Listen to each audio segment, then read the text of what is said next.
So the Splinterlands Town Hall on Monday was kind of interesting. The last two Town Halls, I would say, were not exactly groundbreaking because they had a lot to do with land, showing you how to do land surveys, telling you that land was coming, hyping up land, hype land. That was almost covers the last two Town Halls. But there were some little things that we should go over really quickly. So we did have David here from Double Coconut. He didn't give us any firm answers on when the game would be coming out, but we did find out a few different things about the game.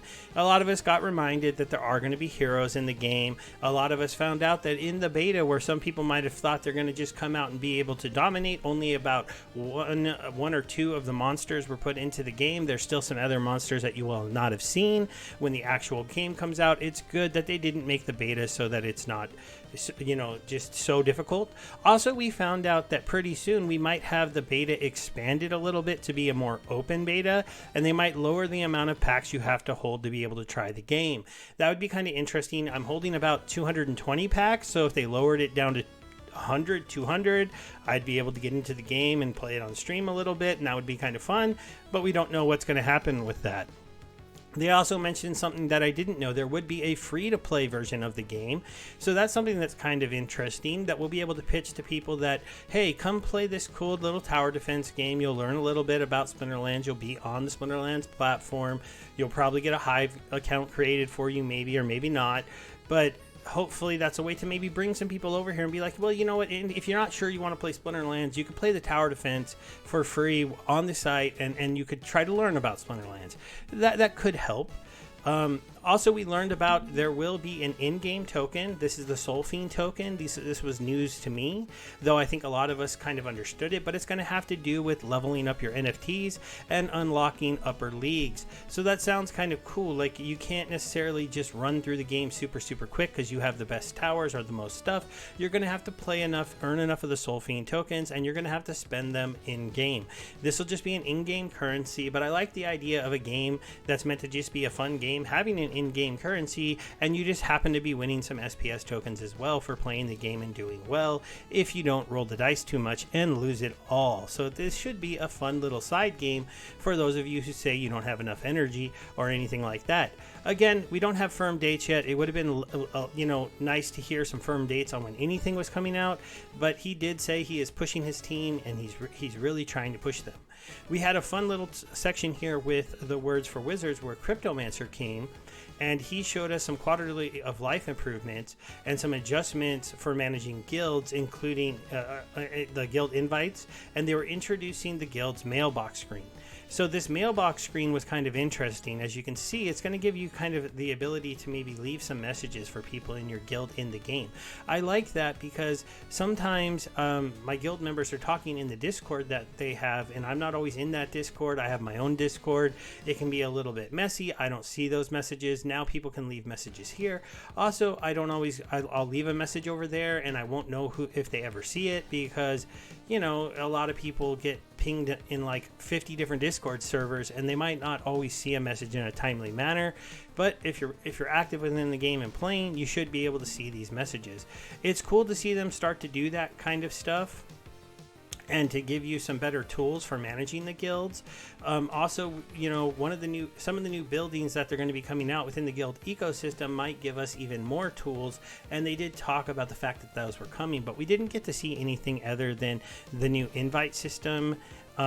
I don't manage a guild, so I don't remember how different this was. It might not be that important to that many of you, but it is something pretty cool to see that you can leave some messages, and then you would be able to log in and you'd be able to click on them and see, like, your guild leader said, hey, you forgot to enter your teams for your brawl. Today's the last day. Hey, we're going to be up.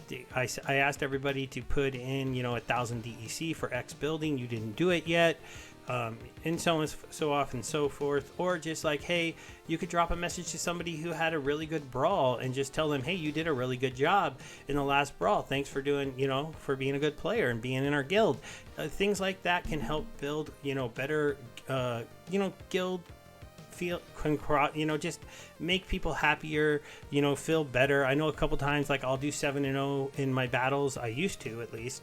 I don't do that good anymore since we went up to the highest tier, but we're you know, I'm not a bad player, and some like, hey, Steve, you did a good job, which I do get occasionally on the Discord, but now anybody could drop you those kind of messages. And let's face it, everybody likes to get a pat on the shoulder. So, we all are probably pretty aware of Ape in April, but this actually got announced on the Town Hall. Obviously, you guys are here with me watching because I'm recording this while I'm on Twitch. Thank you for putting up with me, guys, making this video really quickly with you. But it is, you know, pretty cool. We're giving away a lot of cards. A lot of them are Vroozes, so you have a really good chance of winning a Vrooz, and you have a very good chance of winning other cards if you are the winner. Are not so very good on those ones, but hey, you got 2,000 Vroozes up for grabs. 100 of them are foil, and we had our clip of the week winner. This was, I'm not going to go over that. If you're interested in it, you could watch it, but do take your time to, you know, watch Splinterlands TV, try to win cards, and make sure you enter the clips, because not only does the clip of the week winner win, there is runners-ups that do pull in an SPS reward as well, and it's just a good way to get yourself a nice little boost of SPS. With Wizards, they went over land. Now, I'm not going to go over this too much because, you know, most of you have probably seen a lot of land surveys, but they basically pointed out that it's working. The MAV server test helped them get all the bugs out of the way, and they went over doing a live surveying. They did it pretty quick. As you can see, they pulled some pretty good cards. They went to the SPS management page and to kind of show that it's being moved over to tech modernization. That is a good thing. With every page that they move over to tech modernization, we're closer to the mobile site being or the website being mobile ready. Once it is fully mobile ready, they won't be releasing an app, but you'll be able to save a link to the site on your phone, and it will open and play really well, just like if you were on a computer. That's the future they're driving for. We just got to wait until they get there, unfortunately, but they are aware that we need to do it. There was some talk about DECB, packs and potions and vouchers and totems and other assets that were not covered like in the game being added in and stuff like that. We got, you know, a couple like, you know, general updates and fixes. I'm not going to touch on these a lot, but the main one here was they fixed a little issue with Bloodlust where it wasn't triggering correctly if a monster got killed and was resurrected but then died a second time to poison or earthquake damage. It was kind of a funny little bug, and the market expiration thing didn't work exactly how they wanted, so they kind of pulled it back and they're rolling it back out. Hopefully this time it went better. I haven't checked in on that yet, and I know we're a little bit late on this recap, but I still wanted to get it done. Well, we had a land surveying. They did say that they're, you know, again, we're going to go. Land is just, it's a major thing. It's been blowing up. Today's Wednesday. DECB is almost sold out. Overall, things are just going pretty crazy.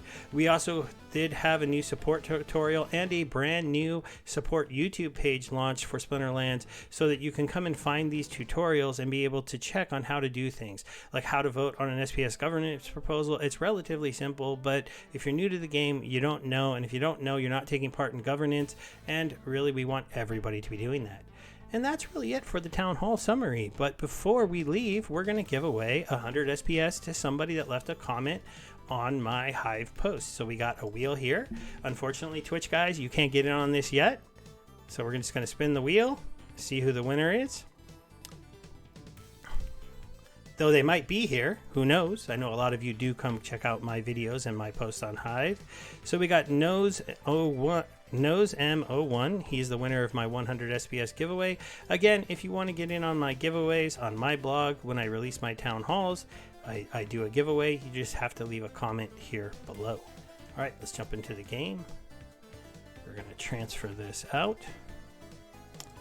In game, 2 player, 100 SPS. All right, guys, thanks for putting up with that, or thanks for watching if you came to the video.